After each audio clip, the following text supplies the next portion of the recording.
আসসালামু আলাইকুম, ডাক্তার ইয়ারেন জামিল বলছি। আশা করি যে যেখানে আছেন ভালো আছেন।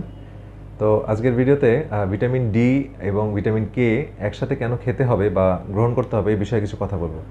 তো ভিটামিন ডি এবং ভিটামিন কে নিয়ে আমি অনেকগুলো ভিডিও করেছি। আমি সেগুলোর ভিডিওর লিঙ্কগুলো ডেসক্রিপশন বক্সে দিয়ে নিব। এটা খুবই গুরুত্বপূর্ণ আলোচনাগুলো ছিল। তো আই থিঙ্ক আপনাদের এইটা শোনা উচিত। তাহলে ভিটামিন ডি3 কেন প্রয়োজন, ভিটামিন কে2 কেন শরীরে সাফিসিয়েন্ট অ্যামাউন্টে প্রয়োজন সেটা আপনারা জানতে পারবেন, এবং এটা ডেফিসিয়েন্সি বা ঘাটতি হলে কী কী সমস্যা হয় এটা বুঝতে পারবেন। তো ভিটামিন ডি3 যদি কমে যায় তাহলে কিছু সিমটম আমাদের শরীরে আসে, যেটা আমরা বুঝতে পারি না যেটা ভিটামিন ডি3 কমে যাওয়ার কারণে হয়েছে। যেমন আমাদের অনেক সময় ক্লান্তি লাগে, অত্যাধিক ক্লান্তি লাগে, দুর্বল লাগে, আমরা কাজে অল্পতেই হাঁপিয়ে উঠি, ডাইজেস্টিভ বিভিন্ন প্রবলেম হয়, হজমের সমস্যা হয়। তারপরে হচ্ছে আমাদের ইমিউন সিস্টেমের ইম্পেয়ারমেন্ট হয়, যে কারণে ঘন ঘন সর্দি কাশি, রোগ হওয়া, জ্বর হওয়া বা রোগ প্রতিরোধ ক্ষমতা কমে যাওয়ার কারণে বিভিন্ন অটোইমিউন ডিজিজ শুরু হওয়া, এই জাতীয় সমস্যা হয়। আমাদের শরীরে বিভিন্ন জায়গায় মাসেল পেইন, জয়েন্ট পেইন, এগুলোর কারণে ভিটামিন ডি3 কমে গেলে হয়। এছাড়া ড্রাই স্কিন, অনেক সময় চর্মরোগ ছাড়াও অনেক সময় স্কিন ফেটে যায়, রুক্ষ শুষ্ক হয়ে থাকে। তো এই জন্য ড্রাই স্কিনের জন্য ভিটামিন ডি3 খুবই ইম্পর্টেন্ট। আর যাদের উচ্চ রক্তচাপ আছে, হাই ব্লাড প্রেশার, তাদের জন্য ভিটামিন ডি3 খুবই গুরুত্বপূর্ণ। অনেক গবেষণা দেখা গেছে যে ভিটামিন ডি3, উচ্চ রক্তচাপ রোগীদের ভিটামিন ডি3 কম থাকে, এবং এটা রিপ্লেসমেন্টের সাথে সাথে তাদের ঝুঁকিটা অনেক কমে আসে।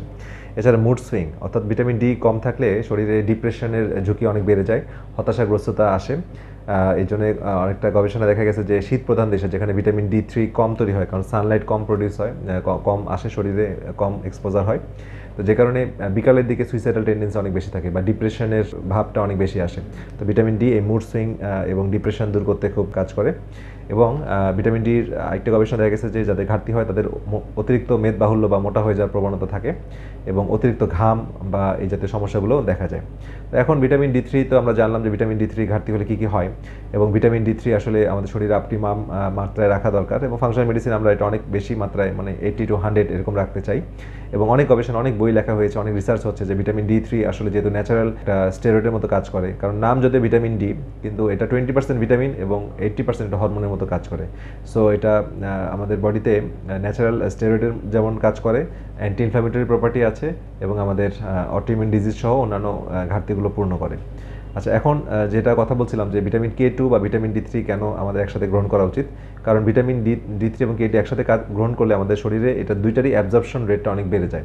তো ভিটামিন ডি3 কী করে, এটা হচ্ছে আমাদের স্মল ইন্টেস্টাইনে যে ক্যালসিয়াম অ্যাবজর্পশন করার ক্ষমতা 20 গুণ পর্যন্ত বাড়িয়ে দেয়, অর্থাৎ পেট থেকে ক্যালসিয়াম রক্তে নিয়ে আসে। তো রক্তে নিয়ে আসলে যেটা হয়, ক্যালসিয়াম চলে আসার পর আমরা তো চাচ্ছি ক্যালসিয়ামটা কোথায় থাকবে, ম্যাক্সিমাম ক্যালসিয়াম থাকবে হচ্ছে বোনসে, হাড়ে থাকবে, দাঁতে থাকবে, কিছুটা মাসেলে থাকবে, অন্যান্য কোষে কিছু লাগবে, নিউরো ট্রান্সমিটারগুলো তৈরি করতে বা আদান প্রদান করতে লাগবে, নার্ভেও। এখন যদি আমাদের এই অতিরিক্ত ক্যালসিয়াম যদি চলে আসে, তাহলে সেটা আমাদের সফট টিস্যুর মধ্যে ক্যালসিয়াম জমে যেতে পারে, যেমন হার্টের করোনারি আর্টারির মধ্যে জমে যেতে পারে, কিডনিতে জমে যেতে পারে, মাসেলে জমে যেতে পারে। তো তখন সেটা ক্যালসিফিকেশন হয় এবং সেটার অনেক জটিলতা তৈরি হয়। তো সেটা প্রিভেন্ট করার জন্য আমাদের ভিটামিন কে2 গ্রহণ করতে হয়, এবং ভিটামিন কে2 যদি আমরা গ্রহণ করি তাহলে সেই অতিরিক্ত যে ক্যালসিয়ামগুলো চলে আসছে সফট টিস্যুতে বা ব্লাড ভেসেলে, সেখান থেকে ক্যালসিয়ামগুলোকে সে আবার নিয়ে বোনস এবং টিতে নিয়ে যাবে, হাড়ে এবং দাঁতে নিয়ে যাবে, যেখানে ক্যালসিয়ামগুলো থাকা উচিত। আচ্ছা, এখন এই জিনিসটা করতে যে ভিটামিন কে2 একটা জিনিস করে, সেটা হচ্ছে একটা প্রোটিন তৈরি করে, যেটা হচ্ছে জিএলএ ম্যাট্রিক্স প্রোটিন এবং অস্ট্রিক্যালসিন, এই দুইটার মিলেই সেই কাজটা করে যে সফট টিস্যু থেকে ক্যালসিয়ামগুলোকে অন্য জায়গায় নিয়ে যাচ্ছে, হাড় এবং দাঁতে নিয়ে যাচ্ছে। আচ্ছা, এখন ভিটামিন কে2 তো আমরা ভিটামিন ডি এর বেনিফিট আমরা জানলাম যে ভিটামিন ডি ঘাটতি হলে কী হয় এবং রিপ্লেসমেন্ট করলে কী হয়। ভিটামিন কে2 এর ক্ষেত্রে অনেক বেনিফিট আছে, যেটা আমাদের ব্লাড সুগার মেনটেন করতে ইম্পর্টেন্ট ভূমিকা পালন করে। আমাদের অ্যান্টি এজিং, অর্থাৎ চামড়ায় যে ভাঁজ হয়ে যাওয়া বা বার্ধক্যের যে বিষয়টা চলে আসে, এটা ভিটামিন কে2 প্রিভেন্ট করে। অর্থাৎ যারা আমরা বার্ধক্যকে আটকাতে চাচ্ছি বা নিজের সৌন্দর্যকে বাড়াতে চাচ্ছি, তাদের ভিটামিন কে2 ব্লাডে অপটিমাম মাত্রায় আছে কিনা সেটা খেয়াল রাখতে হবে। আর হচ্ছে ভিটামিন কে2 আমাদের দুটা ভার্সন আছে, MK4 ভ্যারাইটি, MK7 ভ্যারাইটি।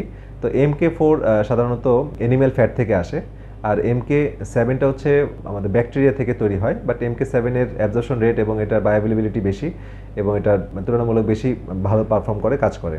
তো এখন এটা ফার্মেন্টেড বিভিন্ন খাবার, যেমন চিজ এবং ফার্মেন্টেড যে ফুড, যেমন সাওয়ারক্রাউট, কিমচি, কেফির, এগুলো থেকে ভিটামিন কে2 আমরা পাই। তো এখন এই ফার্মেন্টেড ব্যাকটেরিয়া থেকে তৈরি করে, এবং ন্যাটোকাইনেস একটা খাবার আছে, ন্যাটোকাইনেস হচ্ছে একটা এনজাইম, ন্যাটো থেকে তৈরি হয়। ন্যাটো হচ্ছে ফার্মেন্টেড সয়াবিন, এটা জাপানিরা খুব ভালো অনেক বেশি পরিমাণে খায়, টোকিওতে এটা অনেক প্রচলন।